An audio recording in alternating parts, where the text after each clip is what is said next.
Good morning students. आज के lecture में हम लोग दो वेक्टर के बीच डॉट प्रोडक्ट का डेफिनेशन क्या है और कैसे डॉट प्रोडक्ट निकालते हैं, डॉट प्रोडक्ट का ज्योमेट्रिकल मीनिंग क्या होता है, ये सब देखेंगे। तो चलिए पहले डेफिनेशन देखते हैं। Dot product, if A and B be the two vectors, then their dot product is defined as A dot B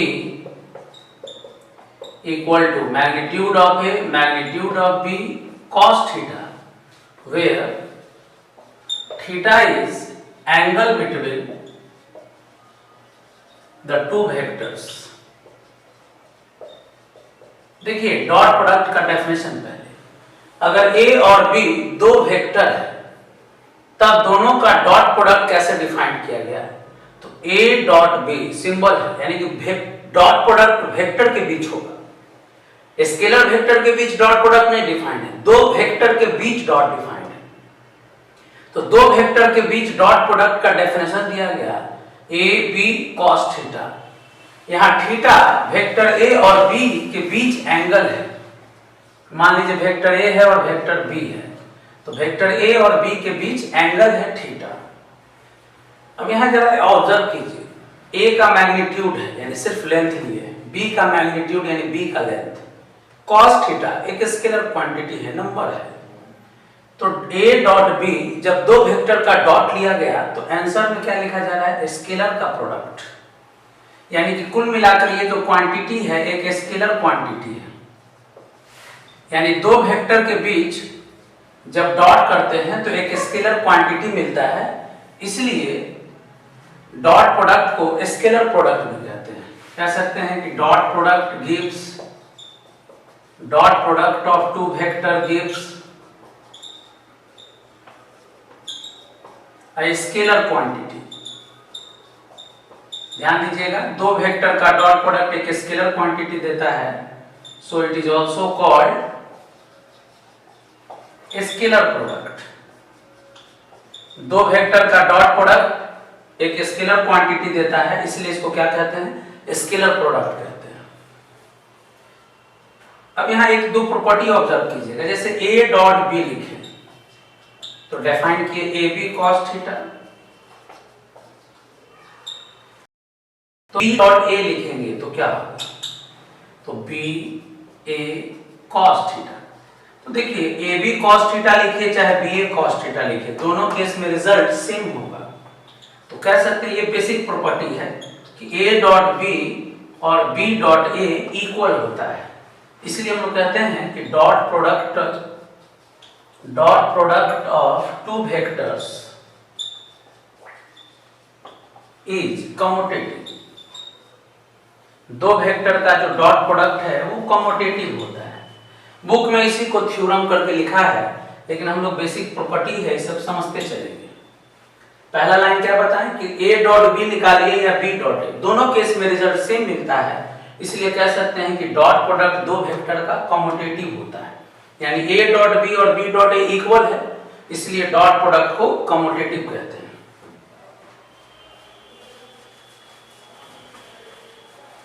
अब हम लोग देखेंगे कि कैसे डॉट प्रोडक्ट दो लाइन वेक्टर के बीच निकालेंगे। यानी कि यहां पे आप एक चीज ऑब्जर्व कीजिएगा कि डॉट प्रोडक्ट पॉजिटिव हो सकता है, नेगेटिव भी हो सकता है और जीरो भी हो सकता है। यहां डॉट प्रोडक्ट एक स्केलर क्वांटिटी दे रहा है, स्केलर क्वांटिटी पॉजिटिव भी हो सकता है, नेगेटिव भी हो सकता है और जीरो भी हो सकता है। कब ऐसा होगा, if A and B are two non zero vectors. Non zero vector इसलिए कह रहे हैं कि ना ए का मैग्नीट्यूड जीरो है और ना बी का मैग्नीट्यूड जीरो है, यानी दोनों का लेंथ कुछ है। देन चलिए ए डॉट बी का डेफिनेशन क्या लिखेंगे हम लोग। ए डॉट बी का पहले definition, A B cos theta. अब देखिए कब ये पॉजिटिव होगा, तो लेंथ तो ऑलवेज पॉजिटिव है, तो साइन डिपेंड किया कॉस थीटा पे। तो अगर दो वेक्टर के बीच for theta is acute, for acute angle, ध्यान दीजिएगा, फॉर एक्यूट एंगल थीटा यानी less than 90 degree, cos theta positive होगा।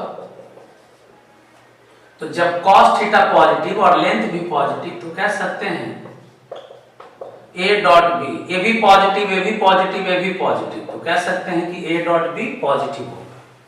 अगर दो नॉन जीरो वेक्टर है यानी कुछ प्रोडक्ट अगर पॉजिटिव है, तो ये तभी पॉसिबल है जब थीटा 90 डिग्री से छोटा होगा, यानी दोनों वेक्टर के बीच एक्यूट एंगल बना होगा।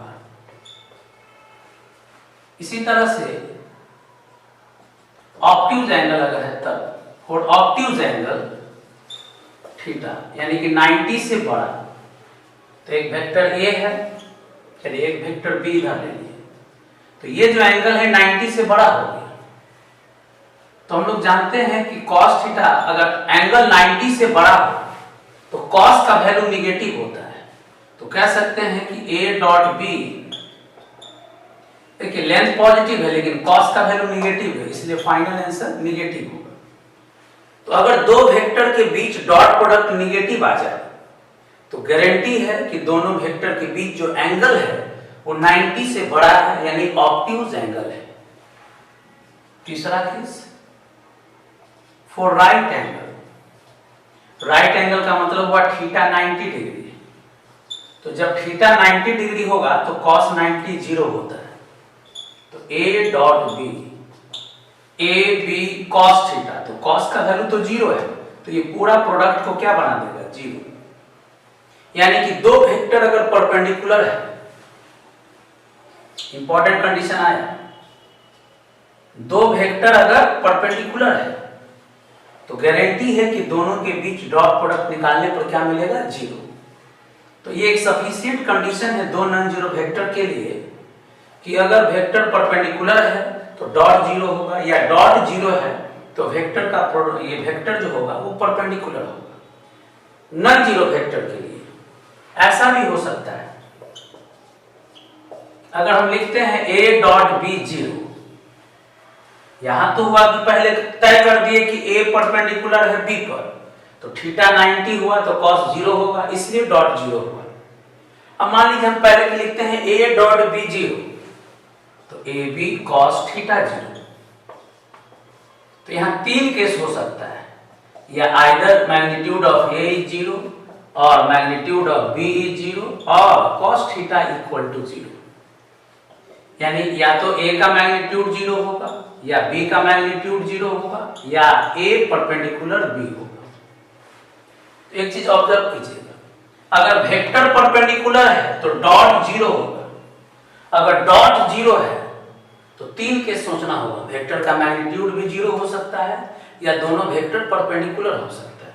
लेकिन अगर क्वेश्चन पहले ही लिख दे a and b are non zero, question पहले ही सरेंडर कर दिया कि a और b का मैग्नीट्यूड जीरो नहीं है, तब तो गारंटी है कि डॉट प्रोडक्ट अगर जीरो है तो ये इंप्लाई करेगा कि a परपेंडिकुलर है b पर।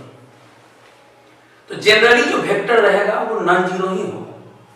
तो नॉन जीरो वेक्टर को अगर परपेंडिकुलर प्रूफ करना हो तो सफिशिएंट कंडीशन होगा दोनों का डॉट प्रोडक्ट जीरो दिखा देना। अगर दो वेक्टर के बीच एक्यूट एंगल दिखाना हो तो डॉट प्रोडक्ट को पॉजिटिव दिखा दीजिए, दो वेक्टर के बीच एंगल को ऑब्ट्यूज दिखाना हो तो डॉट प्रोडक्ट को नेगेटिव दिखाएंगे, दो वेक्टर को अगर परपेंडिकुलर प्रूफ करना हो तो डॉट प्रोडक्ट जीरो दिखाएंगे।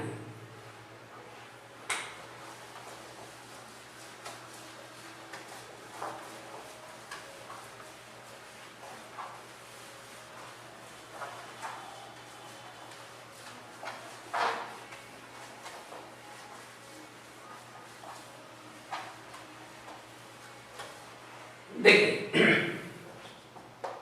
अब a डॉट ए क्या लिखना चाहिए, a डॉट ए, तो दोनों लाइक वेक्टर है, तो लाइक वेक्टर के बीच एंगल 0 डिग्री होता है, तो ए डॉट बी का डेफिनेशन है ए का लेंथ, बी का लेंथ cos थीटा। तो यहां देखिए लाइट वेक्टर है, तो जब भी लाइट वेक्टर होगा cos 0 डिग्री लेंगे। अब बताइए cos 0 डिग्री का वैल्यू 1 होता है, तो मैग्नीट्यूड का स्क्वायर हो जाएगा। तो सेम वेक्टर का डॉट प्रोडक्ट उसके मैग्नीट्यूड के स्क्वायर के इक्वल होता है। सेम वेक्टर का डॉट प्रोडक्ट उसके मैग्नीट्यूड के स्क्वायर के इक्वल होता है। ए डॉट ए रहेगा तो मैग्नीट्यूड ऑफ ए स्क्वायर लिखेंगे, ए डॉट ए रहेगा तो मैग्नीट्यूड ऑफ ए स्क्वायर लिखेंगे। चलिए अगर आपसे मान लीजिए पूछता हो a प्लस बी का मैग्नीट्यूड का क्या फॉर्मूला होगा, तो देखिए a प्लस बी के मैग्नीट्यूड का फॉर्मूला लिखना चाह रहे हैं। तो सबसे पहले कभी भी मैग्नीट्यूड निकालना हो तो आप पहले मैग्नीट्यूड का स्क्वायर निकालिएगा। टेक्निक याद कीजिए, मैग्नीट्यूड निकालना हो तो पहले क्या लेना है, मैग्नीट्यूड का स्क्वायर। अब देखिए मैग्नीट्यूड का स्क्वायर क्या होता है, डॉट के इक्वल होता है। मैग्नीट्यूड का स्क्वायर डॉट के इक्वल होता है, तो मैग्नीट्यूड का स्क्वायर है तो डॉट के इक्वल होगा। ध्यान देना है, वेक्टर के मैग्नीट्यूड का स्क्वायर डॉट प्रोडक्ट के इक्वल होगा। ए स्क्वायर तो लिखेंगे ए डॉट ए, चलिए डॉट कीजिए, A dot A dot B, B dot A, B dot B. तो ए डॉट ए को लिखेंगे magnitude of A square. A dot B और बी डॉट ए इक्वल होता है तो 2a डॉट बी लिख दिए। बी डॉट बी को लिखेंगे मैग्नीट्यूड ऑफ बी स्क्वायर। तो आपके पास फॉर्मूला आ गया a प्लस बी का मैग्नीट्यूड का स्क्वायर। क्या लिख सकते हैं, a square plus 2a dot B plus B square. कुछ बेसिक फॉर्मूला भी हम बता दें तो याद कर लीजिएगा। a डॉट a तो लिखेंगे मैग्नीट्यूड का स्क्वायर, तो मैग्नीट्यूड का स्क्वायर है तो डॉट में बदल सकते हैं, यानी डॉट है तो मैग्नीट्यूड का स्क्वायर आएगा और मैग्नीट्यूड का स्क्वायर है तो डॉट में बदल देंगे। अब जैसे हम लोग a प्लस बी का निकालें, अगर a माइनस बी का लिखना हो तो वैसे ही लिखिएगा, यहाँ माइनस हो जाएगा तो आएगा a square minus 2a dot B plus B square. तो ये सब फॉर्मूला के तौर पर हम लोग डायरेक्ट यूज करेंगे। a प्लस बी के मैग्नीट्यूड का स्क्वायर, a माइनस बी के मैग्नीट्यूड का स्क्वायर।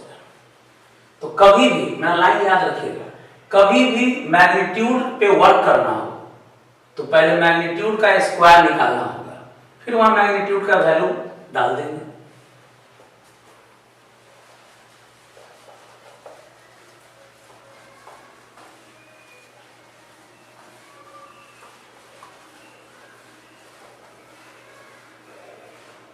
देखिए a dot b plus C है तो आप इसको नॉर्मल जैसे प्रोडक्ट को डिस्ट्रीब्यूट करते हैं वैसे लिखिएगा। a dot b plus C है तो आप लिख सकते हैं इसको a dot b plus a dot C. a dot b plus C को क्या लिखेंगे, a dot b plus a dot C. इस लॉ को कहते हैं हम लोग डिस्ट्रीब्यूटिव लॉ। वैसे ही अगर आपको पूछे a dot b minus C तो इसको आप लिख सकते हैं a dot b minus a dot C. ये भी देखिए ब्रैकेट को जब तोड़ेंगे तो ये डिस्ट्रीब्यूटिव लॉ कहलाएगा। तो प्लस में भी डिस्ट्रीब्यूटिव है प्रोडक्ट और माइनस रहने पर भी प्रोडक्ट को डिस्ट्रीब्यूट किया जा सकता है। अब अगर वेक्टर को तीनों एक्स वाई जेड के डायरेक्शन में अगर रिजॉल्व करके लिखा गया हो, सपोज a1i, a2j, a3k, यानी वेक्टर ए को तीन डायरेक्शन में रिजॉल्व किया गया, वैसे ही वेक्टर बी को भी रिजॉल्व किया गया। देखिए यहां हम लोग किसी भी वेक्टर को एक्स वाई जेड के डायरेक्शन में रिजॉल्व करेंगे तो तीन कंपोनेंट आए। चलिए अब हम लोग डॉट प्रोडक्ट लिखना चाहते हैं, a डॉट b कैसे लिखेंगे ए डॉट बी, ध्यान दीजिएगा। तो A1i A2j A3k dot B1i B2j B3k। चलिए डॉट प्रोडक्ट कीजिए। तो हम बताएं कि जैसे नॉर्मली डॉट प्रोडक्ट को डिस्ट्रीब्यूट कर सकते हैं, यहाँ भी डिस्ट्रीब्यूट करें। देखिए A1 B1 I dot I, याद रखिएगा हमेशा वेक्टर वेक्टर के बीच डॉट होगा। A1 B2 I dot j A1 B3 I dot k। अभी पहला कंपोनेंट से तीनों में डॉट किए, प्लस दूसरा कंपोनेंट से तीनों में डॉट कीजिए।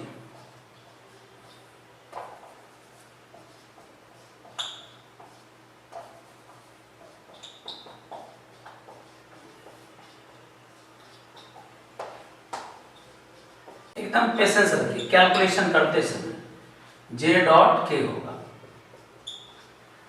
अब आइए प्लस, अब A3 के साथ डॉट कीजिए। A3 B1 K dot I A3 B2 K dot J A3 B3 K dot K।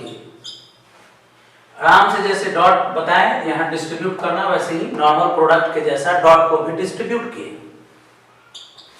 देखिए यहाँ आप एक चीज याद रखिए, I डॉट I तो लिखेंगे मैग्नीट्यूड ऑफ I का स्क्वायर, J डॉट J तो लिखेंगे मैग्नीट्यूड ऑफ J का स्क्वायर, K डॉट K तो लिखेंगे मैग्नीट्यूड ऑफ K का स्क्वायर। तो A डॉट A फॉर्मूला हुआ मैग्नीट्यूड ऑफ A का स्क्वायर। I J K हम लोग जानते हैं यूनिट वेक्टर है, तो यूनिट वेक्टर का मैग्नीट्यूड क्या होता है 1, तो I का मैग्नीट्यूड 1 है, स्क्वायर करेंगे 1, J का मैग्नीट्यूड 1 है। तो ये बेसिक है, बाकी इसको याद रखिएगा, ऑब्जेक्टिव क्वेश्चन में यूज भी होगा। I डॉट I 1 होगा, J डॉट J 1 होगा, K डॉट K 1 होगा। अब I dot J J dot K या K डॉट I क्या होगा? तो I का मतलब हुआ x एक्सिस के लॉन्ग डायरेक्शन, J का मतलब हुआ y एक्सिस के लॉन्ग डायरेक्शन। तो x एक्सिस और y एक्सिस एक दूसरे पर 90 डिग्री पे होता है, यानी I और J एक दूसरे पे परपेंडिकुलर है। तो दो वेक्टर अगर परपेंडिकुलर है तो डॉट प्रोडक्ट 0 होता है। पढ़ाएं आज ये बात, कभी भी दो वेक्टर परपेंडिकुलर है तो डॉट प्रोडक्ट 0 होगा। J और K भी, J का मतलब y एक्सिस, K का मतलब z एक्सिस, दोनों परपेंडिकुलर है तो डॉट प्रोडक्ट 0 होगा। यानी सेम वेक्टर का डॉट 1 है, यहाँ डिफरेंट वेक्टर का डॉट 0 है। I J के केस में सेम वेक्टर रहने पर 1, डिफरेंट वेक्टर रहने पर 0। तो ये सारा वैल्यू यहाँ पुट कीजिए। A1 B1 I dot I1 हो गया, A1 B2, अब देखिए डिफरेंट है, I डॉट J 0 हो गया, I डॉट K 0 हो गया, J डॉट I 0 हो गया, तो बचा A2 B2, फिर बाकी सब 0 हो जाएगा। यहां बचेगा देखिए K dot K 1 A3 B3। तो कभी भी दो वेक्टर का डॉट लेना हो तो हम तो एक बार पूरा एक्सपेंड करके दिखा दिए। क्या आया final answer? A1 B1 plus A2 B2 plus A3 B3। अब इसको आप सॉल्व कीजिए, देखिए डायरेक्ट समझिए। दो वेक्टर का डॉट प्रोडक्ट लेना हो तो बीच वाला सब 0 हो गया, आंसर को ऑब्जर्व कीजिए। A1 B1 plus A2 B2 plus A3 B3। देख लीजिए A1 B1 आया, तो A1 B1 A2 B2 A3 B3, यानी दो वेक्टर का डॉट लेना हो तो डायरेक्ट I को I के साथ, J को J के साथ, K को K के साथ। पहले इतना नोट कर लीजिए, इस पर एग्जांपल देते हैं।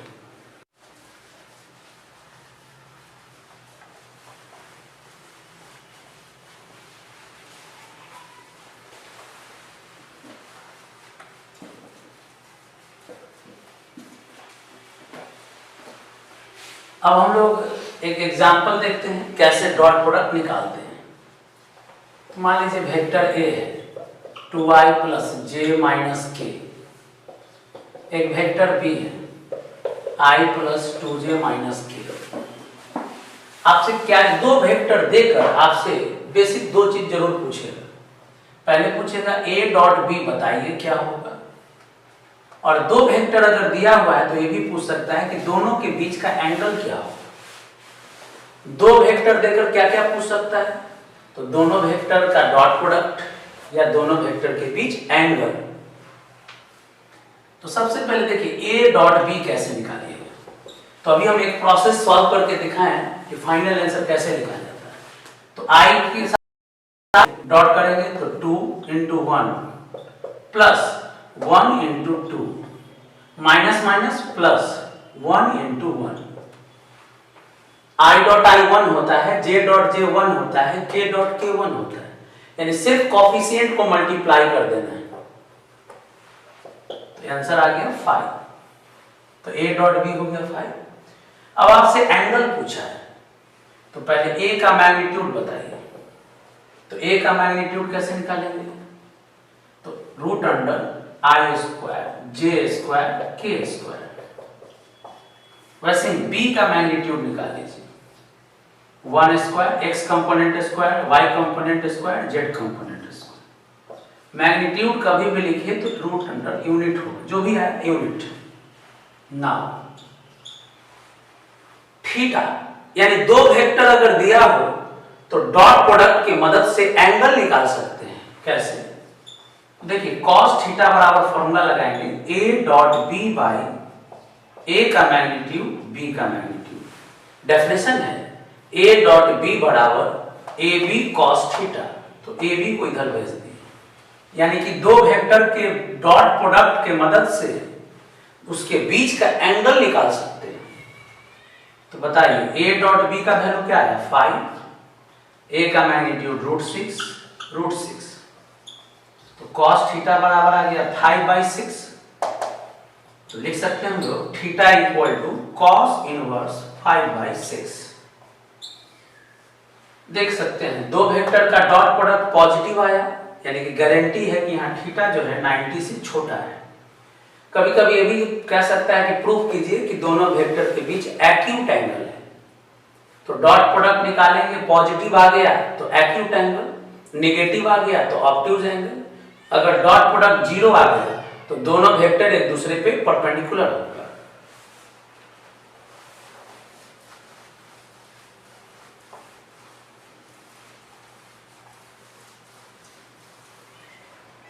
तो चलिए पहले कुछ क्वेश्चन देखते हैं, उसके बाद फिर हम लोग आगे डॉट प्रोडक्ट पे चलेंगे। Exercise 23, question number 2। ए है 2i plus lambda J plus K, B है i minus 2j plus 3k। कहता है to find lambda for A perpendicular B. देखिए लिखा है कि अगर ए परपेंडिकुलर हो बी पर तो लैम्डा का वैल्यू क्या होगा। तो हम आपको पढ़ाएं कि जब a परपेंडिकुलर है b पर तो गारंटी है कि दोनों वेक्टर का डॉट प्रोडक्ट 0 होगा। तो चलिए दोनों वेक्टर का डॉट प्रोडक्ट लेते हैं। 2 into 1 तो 2, लैम्डा इंटू माइनस 2, 1 into 3 बराबर 0, तो 5 माइनस 2 लैम्डा बराबर 0, तो 2 लैम्डा इक्वल टू 5, तो लैम्डा इक्वल टू 5/2। लैम्डा का वैल्यू पूछा जिसके लिए ए परपेंडिकुलर हो बी पर, तो कंडीशन है परपेंडिकुलर का, तो डॉट प्रोडक्ट को 0 करेंगे। सॉल्व कर दिए, लैम्डा का वैल्यू मिल गया।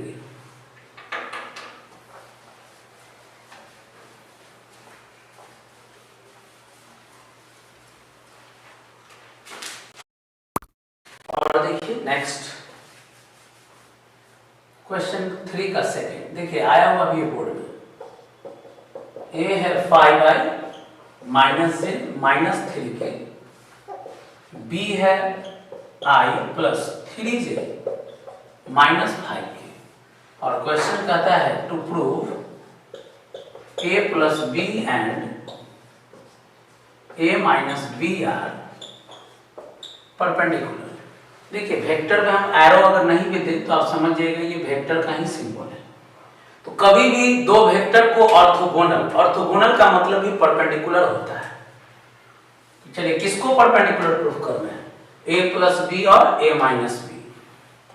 तो जिसको परपेंडिकुलर प्रूफ करना है उसका डॉट निकालेंगे। तो देखिए a plus B dot a minus B, ध्यान दीजिएगा दोनों को परपेंडिकुलर दिखाना है तो दोनों का डॉट निकालेंगे। तो चलिए डॉट कैसे निकलेगा, a को a के साथ डॉट कीजिए,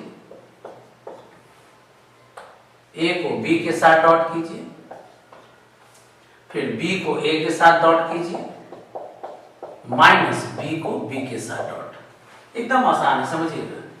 डॉट प्रोडक्ट को नॉर्मल प्रॉपर्टी ये प्रोडक्ट के जैसा डिस्ट्रीब्यूट करते हैं। तो a डॉट a हो गया a dot b, b dot a b dot. क्यों दोनों का डॉट लिए, क्योंकि दोनों को ऑर्थोगोनल प्रूफ करना है, यानी कि परपेंडिकुलर प्रूफ करना है।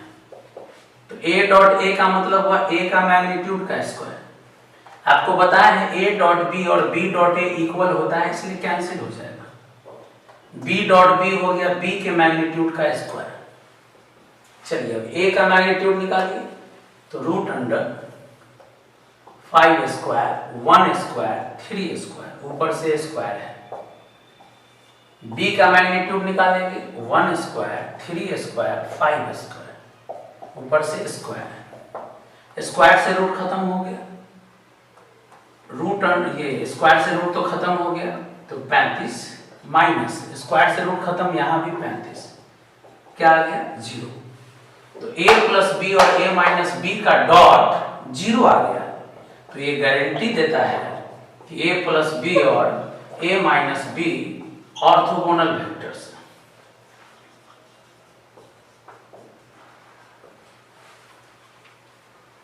तो डॉट प्रोडक्ट की मदद से इजी वे में प्रूव किया जा सकता है कि दो वेक्टर परपेंडिकुलर है।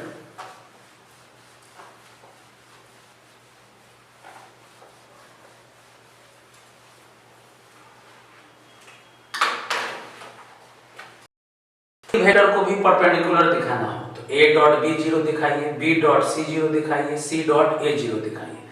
कभी भी वेक्टर को परपेंडिकुलर दिखाना हो तो ऐसे ही वर्क करिए। Very important question number 6। a दिया हुआ है 4i plus 5j minus k, b दिया हुआ है i minus 4j plus 5k, c दिया हुआ है 3i plus j minus k, और कहता है to find vector d such that d perpendicular to a, d perpendicular to b and c dot d equal to 21। देखिए इस question में 3 vector दिया हुआ है और चौथा वेक्टर d निकालना है, यानी 3 वेक्टर गिवन है और एक अननोन वेक्टर है। अननोन वेक्टर निकालना है, इसके लिए कुछ कंडीशन दिया है कि जो वेक्टर निकालना है d a और b पे परपेंडिकुलर है और c के साथ डॉट 21 है। तो कैसे अननोन वेक्टर निकालेंगे, ध्यान दीजिएगा, क्वेश्चन बढ़िया है। देखिए जिस वेक्टर को निकालना है तो हम बताएं कि हम लोग के पास मैक्सिमम एक वेक्टर का यहाँ 3 कंपोनेंट होगा। तो जिस वेक्टर को निकालना उस वेक्टर को मान लेंगे xi yj zk। जिस वेक्टर को निकालना है, जैसे d को पता करना है तो मान लिया d को xi plus yj plus zk। अब ये d तभी कंप्लीट हो पाएगा जब x y z का वैल्यू निकाल लेंगे। तो देखिए कैसे x y z का वैल्यू निकलेगा। हियर d परपेंडिकुलर है a पर, d परपेंडिकुलर है b पर, और c और d का डॉट प्रोडक्ट 21 है। तो चलिए दो वेक्टर परपेंडिकुलर है तो गारंटी है कि डॉट प्रोडक्ट 0 होगा। दो वेक्टर परपेंडिकुलर है तो गारंटी है कि डॉट प्रोडक्ट 0 होगा। तो चलिए दो वेक्टर का डॉट कीजिए। किसका किसका डॉट करना है, देखिए a का और d का। तो a और d का डॉट करेंगे तो i को i के साथ तो 4x, j को j के साथ तो 5y, k को k के साथ तो -z इक्वल टू 0। अब d और b में डॉट कीजिए तो यहाँ डी है और ये बी है, डॉट करेंगे, आई को आई के साथ, जे को जे के साथ, के को के के साथ। और तीसरा कंडीशन यहां से आएगा, सी और डी का डॉट एक ही है, तो सी यहां है और डी यहां है, डॉट करेंगे तो 3x y minus Z equal to 21। अब हम लोग के पास तीन इक्वेशन है जिसके मदद से x y z का वैल्यू निकाल सकते हैं। तो कभी भी अननोन वेक्टर पता करना हो तो मान लेना है xi plus yj plus z। जो कंडीशन दिया हुआ है उस कंडीशन की मदद से तीन इक्वेशन आया। अब x y z का वैल्यू कैसे निकालेंगे, तो एक तरीका सिखाते हैं। कभी भी तीन वेरिएबल का लीनियर इक्वेशन दिया हुआ हो और उसमें दो इक्वेशन होमोजीनस हो, मैट्रिक्स में पढ़ाए थे कि होमोजीनस किसको कहते हैं, जब इक्वेशन में कांस्टेंट जीरो हो, यहाँ एक्स वाई जेड लीनियर है और ये जीरो है, तो अगर दो इक्वेशन उसमें जीरो हो तो इसको क्रॉस मल्टीप्लिकेशन मेथड से सॉल्व कर सकते हैं, सिखाएंगे अभी। दो इक्वेशन अगर जीरो हो तो पहले ये दोनों को सॉल्व करेंगे, देखिए कैसे। सॉल्विंग 1 and 2, देखिए कैसे सॉल्व करेंगे। लिखेंगे x upon y upon z upon, देखिए हम आपको सिखा रहे हैं, ठीक है। आपके पास पहले से भी मेथड हो सकता है कि पहले y z को एलिमिनेट कर दीजिए, फिर x को y को एलिमिनेट कीजिए, x y z निकल जाएगा। लेकिन ध्यान दीजिए, इस तरह का कभी भी तीन इक्वेशन हो जिसमें दो कांस्टेंट जीरो हो तो पहले जीरो वाला को क्रॉस मल्टीप्लिकेशन मेथड से सॉल्व कर लेंगे। देखिए कैसे, x bye determinant, y bye determinant, z bye determinant. अब x के नीचे क्या लिखें, तो यहाँ x को छुपा लीजिए, तो क्या बचा यहाँ देखिए, कोफिशिएंट 5 माइनस 1 माइनस 4 5। अब y के नीचे लिखना है तो y को छुपा लेंगे, माइनस 1 5 4 1। z को लिखना है तो z को छुपा लीजिए, तो z को छुपाएंगे तो x y का कोफिशिएंट बचेगा। बीच में देखे होंगे जब हम y को छुपाए थे तो पहले z का लिखे हैं फिर x का, आप ऐसे याद रखिएगा, जिससे एंड होता है उसी से स्टार्ट होता है। देखिए जो यहाँ लास्ट में वही यहाँ फर्स्ट में। देखिए जब x को लिखना था तो x को छुपा लिए, yz का कोफिशिएंट लिखे, y को लिखना था तो y को छुपा लिए, z और x का कोफिशिएंट लिखे, z के नीचे लिखना था तो z को छुपा लिए, x और y का कोफिशिएंट लिखे। ये मेथड कब लगाएंगे, तो जब तीन वेरिएबल का लीनियर इक्वेशन सॉल्व करना हो जिसमें दो का कांस्टेंट जीरो हो, तब इजी वे में यहां से सॉल्व कर होता है। 25 माइनस 4 21, डिटर्मिनेंट है ये, cross multiplication, minus 1 minus 20 minus 21, minus 16 minus 5 minus 21 बराबर, चलिए मान लेते हैं कुछ के।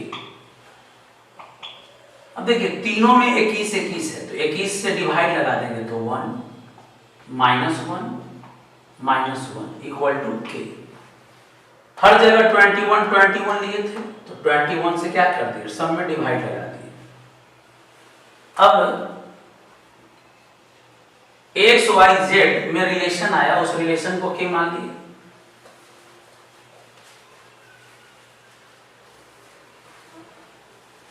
देखिएगा x का वैल्यू आ गया 1 के, y का वैल्यू आ गया माइनस 1 के, z का वैल्यू आ गया माइनस 1 के। यानी कि हम लोग को देखिए तीन वेरिएबल है तो मैट्रिक्स वाला मेथड से भी सॉल्व कर सकते हैं, लेकिन हम आपको एक टेक्निक सिखाए हैं कि तीन वेरिएबल के इक्वेशन में अगर दो कांस्टेंट जीरो आ जाए तो बहुत अच्छा। पहले क्रॉस मल्टीप्लिकेशन मेथड लगाएंगे जीरो वाला इक्वेशन में, एक्स वाई जेड का वैल्यू के टर्म में आएगा। अब तीसरा में वैल्यू डाल दीजिए यूजिंग इन 3, क्या है थर्ड इक्वेशन, 3x प्लस Y minus Z equal to 21, x की जगह के, y की जगह माइनस के, z की जगह माइनस के डाल दिए, तो प्लस के माइनस के खत्म, 3 के बराबर 21, तो k का वैल्यू क्या आ गया 7। तो कह सकते हैं x का वैल्यू 7, y का वैल्यू -7 और z का वैल्यू भी -7। देख लीजिए k था तो k का वैल्यू क्या निकाल लिए 7। अब हम लोग को तो चाहिए d अननोन वेक्टर, तो हम लोग d को क्या मानकर चले थे xi plus yj plus zk। अब x का वैल्यू रख दीजिए 7i minus 7j minus 7k। यानी मेन यहाँ पे थोड़ा सा कैलकुलेशन था x y z का वैल्यू निकालना 3 गिवन इक्वेशन से। तो हम आपको यहाँ एक टेक्निक दिए कि 3 वेरिएबल के इक्वेशन में अगर 2 जीरो हो कांस्टेंट तो क्रॉस मल्टीप्लिकेशन मेथड से पहले x y z का वैल्यू k के टर्म में आएगा, और तीसरा इक्वेशन में अगर डाल देंगे तो k का वैल्यू भी मिल जाएगा। तो जब k का वैल्यू मिल गया यानी x y z मिल गया।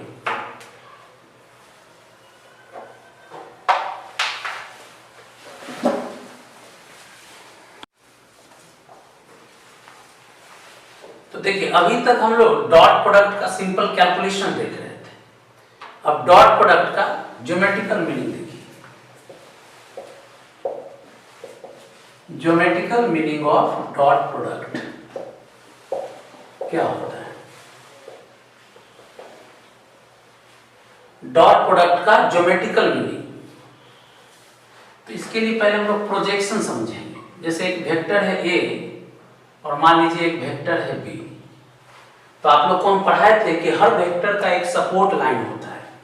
तो जैसे वेक्टर b का ये सपोर्ट लाइन है l, a का ये सपोर्ट लाइन है, तो दोनों के बीच जरूर कोई एंगल होगा थीटा। हर वेक्टर का एक सपोर्ट लाइन होता है, तो पहले सपोर्ट लाइन ले लिए। चलिए सपोर्ट लाइन के बीच जो एंगल होगा वही वेक्टर के बीच एंगल कहलाता है। ये वेक्टर का हेड टेल है, ये b का हेड टेल है। एक वेक्टर के हेड और टेल से दूसरे वेक्टर के सपोर्ट लाइन पे परपेंडिकुलर ड्रॉ करेंगे। क्या लाइन बोले हम? एक वेक्टर के हेड और टेल से दूसरे वेक्टर के सपोर्ट लाइन पर परपेंडिकुलर ड्रॉ करेंगे, मान लेते हैं m n। तो जो बेस तैयार होगा पर ये सपोर्ट लाइन पर, इसी बेस को कहते हैं प्रोजेक्शन। क्या बताया कि एक वेक्टर के हेड और टेल से परपेंडिकुलर ड्रॉ करेंगे दूसरे वेक्टर के सपोर्ट लाइन पर, तो जो बेस तैयार होगा इस बेस को कहते हैं प्रोजेक्शन a का b के डायरेक्शन में, यानी जिसके बेस है, जिसके सपोर्ट लाइन पे परपेंडिकुलर ड्रॉ करेंगे उसके डायरेक्शन में प्रोजेक्शन कहलाएगा। तो यहां देखिए a के हेड और टेल से परपेंडिकुलर ड्रॉ किए हैं b के सपोर्ट लाइन पर। First we draw perpendicular from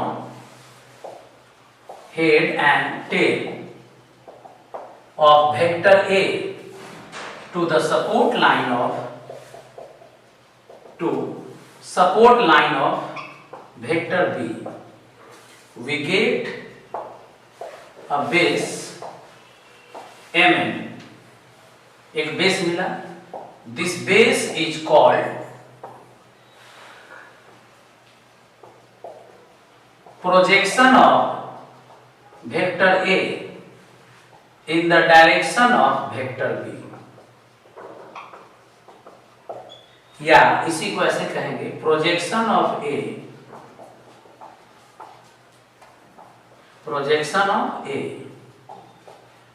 on B, यानी जिस वेक्टर के हेड और टेल से परपेंडिकुलर ड्रॉ किए दूसरे वेक्टर के सपोर्ट लाइन पर, तो जो बेस तैयार हुआ Mn, इसी Mn को कहेंगे प्रोजेक्शन A का B पर या A का B के डायरेक्शन में।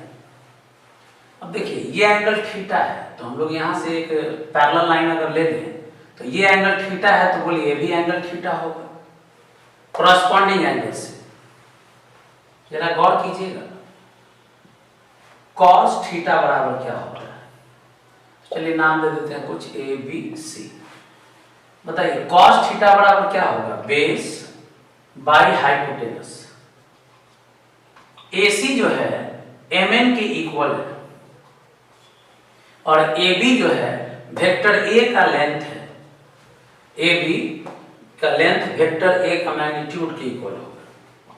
तो बताइए Mn बराबर क्या आ गया? Mn बराबर A cos थीटा। देख सकते हैं mn बराबर क्या आ गया, a cos थीटा। फिर से जरा देखिए, mn बराबर क्रॉस मल्टीप्लाई किए तो आया a cos थीटा, और हम लोग अभी फॉर्मूला पढ़े हैं cos थीटा बराबर a dot b by vector a का मैग्नीट्यूड वेक्टर b का मैग्नीट्यूड पढ़ा है अभी।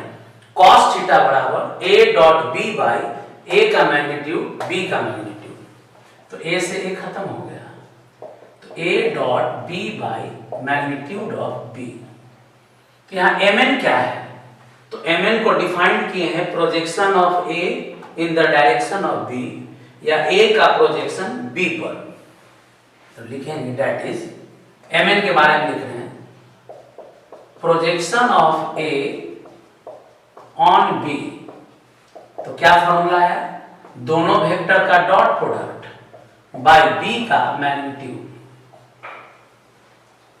तो हम लोग देखिए पहले तो प्रोजेक्शन डिफाइंड किए कि एक वेक्टर के हेड और टेल से परपेंडिकुलर ड्रॉ करने पर जो बेस तैयार हुआ, इस बेस को प्रोजेक्शन कहेंगे।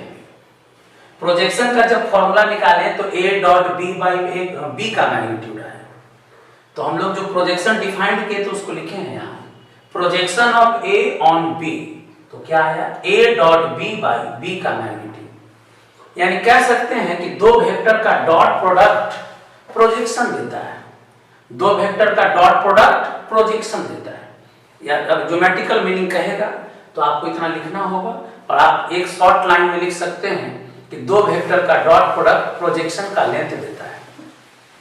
कैसे डिफाइन किया गया, projection of A on B, यानी ए डॉट बी, जिसका प्रोजेक्शन निकालना है, जिस पर पहले दोनों का डॉट लेंगे और जिस पर निकालना है उसके मैग्नीट्यूड से डिवाइड करेंगे। इसको ऐसे भी लिख सकता है, यहां पर प्रोजेक्शन ऑफ बी ऑन ए, तब क्या लिखिएगा, ए का प्रोजेक्शन बी पर था तो बी से मैग्नीट्यूड डिवाइड किए, अब बी का प्रोजेक्शन ए पर है तो लिखेंगे ए डॉट बी, पहले दोनों का डॉट ले लेना है, जिस पर निकालते हैं उसके मैग्नीट्यूड से डिवाइड कर देते हैं, तो ए पर निकाल रहे हैं तो ए के मैग्नीट्यूड से डिवाइड करेंगे। तो इस तरह से प्रोजेक्शन डिफाइन कर दिए, और प्रोजेक्शन किसके टर्म में है, डॉट प्रोडक्ट के टर्म में।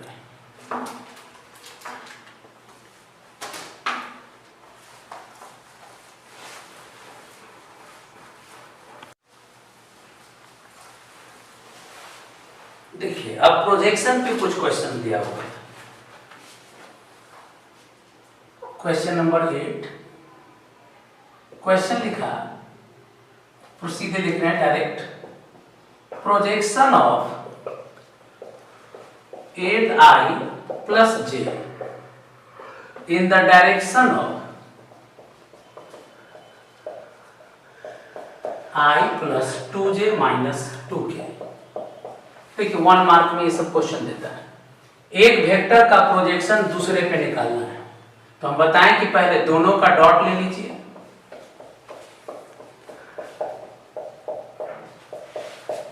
और जिसके डायरेक्शन में निकालना है उसके मैग्नीट्यूड से डिवाइड कर दीजिए। दोनों का डॉट बाय जिसके डायरेक्शन में है उसके मैग्नीट्यूड से डिवाइड करिए।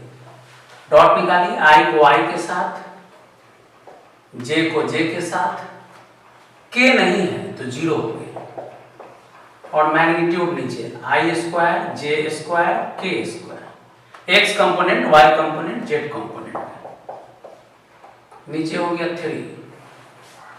तो कैसे प्रोजेक्शन निकालना है समझ लीजिए, दोनों का डॉट प्रोडक्ट और जिस पर निकालना है उसके मैग्नीट्यूड से डिवाइड कर दीजिए।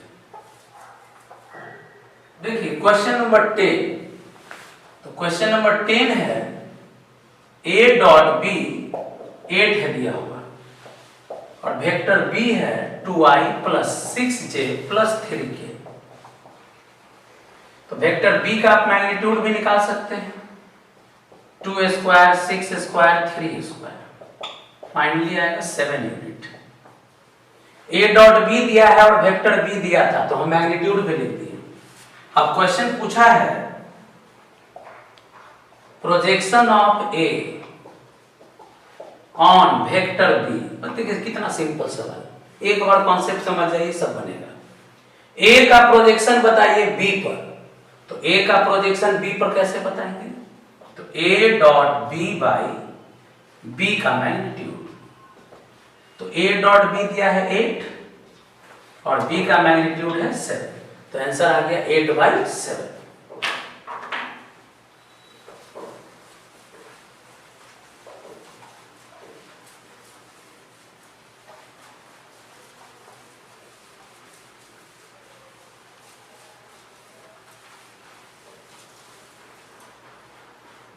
क्वेश्चन नंबर 11, देखिए क्वेश्चन नंबर 11 में एंगल पूछा है, तो डायरेक्ट फॉर्मूला लगाइए, cos थीटा बराबर a dot b by a का मैग्नीट्यूड b का magnitude.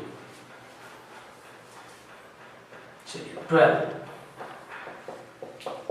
i plus 2j minus 3k, vector b है 3i minus j plus 2k। Question दिया to find angle between 2a plus b and a plus 2b। चलिए तो यहां एक vector को मान लेते हैं p, ठीक है, जिसके बीच एंगल निकालना है। पहले एक वेक्टर को p मान लेते हैं और एक वेक्टर को q मान लेते हैं। तो कह सकते हैं कि दोनों वेक्टर के बीच एंगल निकालना है, यानी p और q के बीच एंगल निकालना है। तो देखिए 2a, तो a में 2 से मल्टीप्लाई कर दीजिए,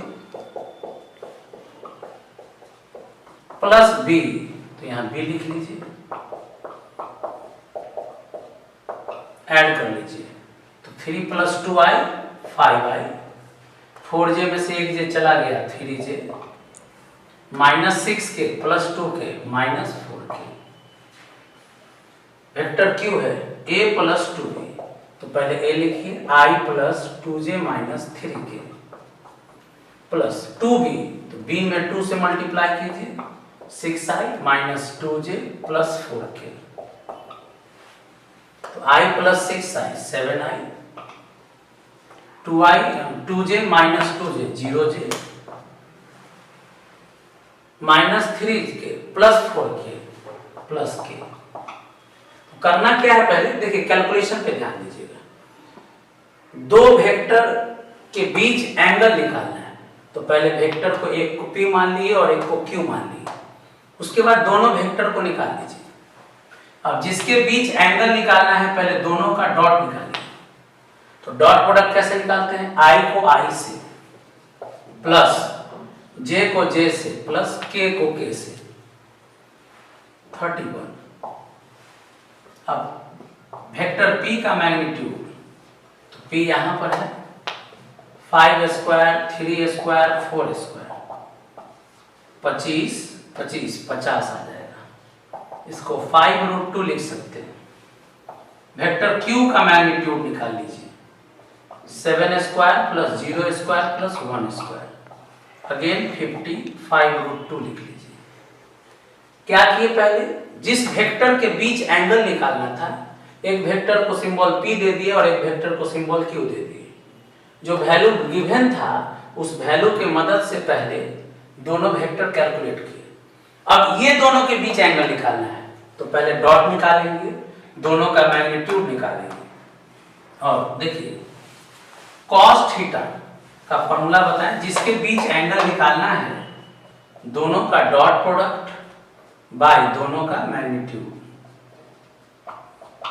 तो P डॉट Q आ गया 31 और ये है 5√2, ये भी है 5√2। तो cos थीटा बराबर 31/50, तो लिख सकते हैं आप थीटा बराबर cos इनवर्स 31/50। तो जो एंगल आया उसको यहाँ पे cos इनवर्स के टर्म में लिख दिए। अब देखिए आज के लेक्चर में आप लोग को 3 चीज बताएं। पहला, वेक्टर का डॉट प्रोडक्ट क्या होता है, दूसरा डॉट प्रोडक्ट का बेसिक प्रॉपर्टीज क्या है, कैलकुलेशन कैसे करते हैं, और तीसरा डॉट प्रोडक्ट का ज्योमेट्रिकल मीनिंग क्या होता है, यानी प्रोजेक्शन निकालने में मदद करता है। तो इस पे आपको 12 तक जो क्वेश्चन बताएं, आप लोग के पास बुक है, यहां तक कंप्लीट कर लीजिएगा। इसके अगले लेक्चर में हम लोग इसके आगे डॉट प्रोडक्ट को डिस्कस करेंगे। आज के लेक्चर में इतना है।